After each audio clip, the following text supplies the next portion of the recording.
Welkom by ons bespreking oor die oorsprong en evolusie van moderne demokrasie. Ons sal ondersoek hoe demokrasie oor eeue ontwikkel het.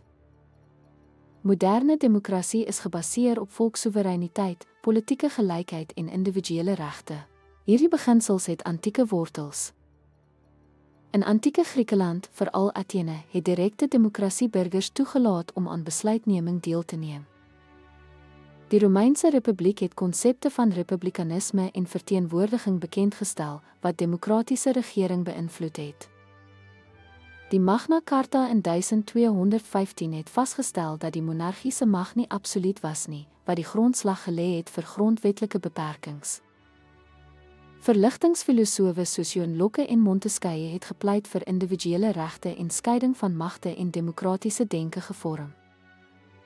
Revolusies in Amerika en Frankryk het demokratiese beginsels bevorder wat gelei het tot die uitbreiding van stemreg en die vestiging van konstitusionele demokrasieë.